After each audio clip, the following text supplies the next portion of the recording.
আরে ভাই, আপনি সরকার প্রধান, আপনি কথা না বললে কথা কি বলবে? আপনার কাজই তো কথা বলা। আমরা এত বড় গণ অভ্যুত্থান দল মত নির্বিশেষে ঘটানোর পরেও আমাদেরকে বলা হলো যে তোমরা রাজনীতিতে কেন আসতেছো? আরে ভাই, আমরা রাজনীতিতে না আসলে তোমরা তো চাঁদাবাজি করো, ঠিক কিনা? আমরা রাজনীতিতে এমন ভাবে এসেছি যে গণ অভ্যুত্থানের পর 5-6 বছরের ছোট বাচ্চাও ট্রাফিক আইন পালন করেছে, ঠিক কিনা? তো ওই জায়গা থেকে এখন আমাদের কাছে মনে হচ্ছে যে আমাদের তো আসলে রাজনীতিতে আসার কথা ছিল না। আমরা ফেসিবাদ স্বৈরাচারী সরকারকে পতন ঘটিয়েছি, আমাদের লেখাপড়ার কথা করার কথা, চাকরি করার কথা, কিন্তু এখন এসে আমরা দেখলাম যে ভাই, আপনারা গণভোটে হ্যাঁ ভোট চাইলেন, আমরা হ্যাঁ ভোট দিলাম, কিন্তু পরে আপনারা মানলেন না। এর তো ডিরেক্ট আমাদের সাথে, জনগণের সাথে আপনারা প্রতারণা করলেন। এই প্রতারণা তো আপনারা করতে পারেন না আমাদের সাথে।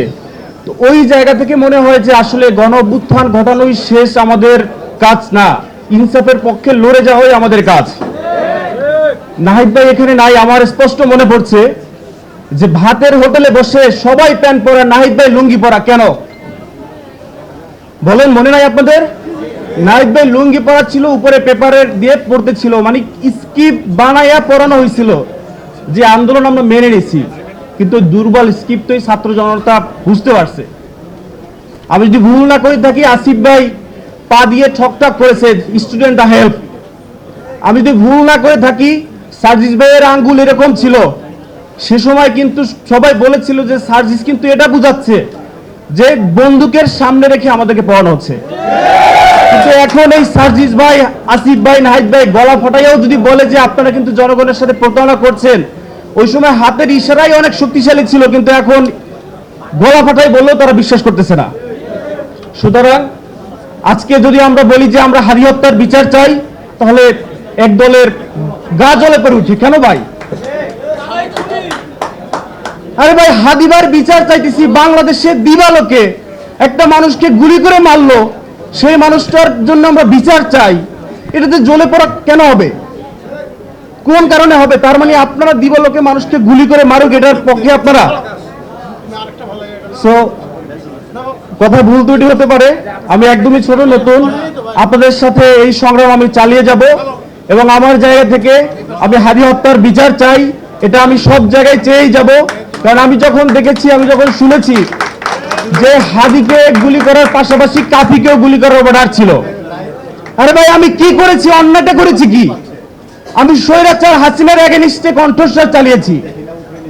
বরিশালের স্টুডেন্ট, বরিশাল বিশ্ববিদ্যালয়ের ছাত্র ভাইদের মনে থাকবে যে 12ই ফেব্রুয়ারি সন্ধ্যার পর চি চি হাসিনা লজ্জায় বাঁচিয়া স্লোগান দিয়েছি, তখন থেকে পাড়ায় থাকতে হয়েছে বনে জঙ্গলে। আর ভাই স্বৈরাচারের এগেইনস্টে কথা বলেছি। ইনসাফের পক্ষে আসতে হলে কি কোনো দল লাগে নাকি ভাই? ইনসাফের পক্ষে লড়তে হলে কোনো দল লাগে নাকি?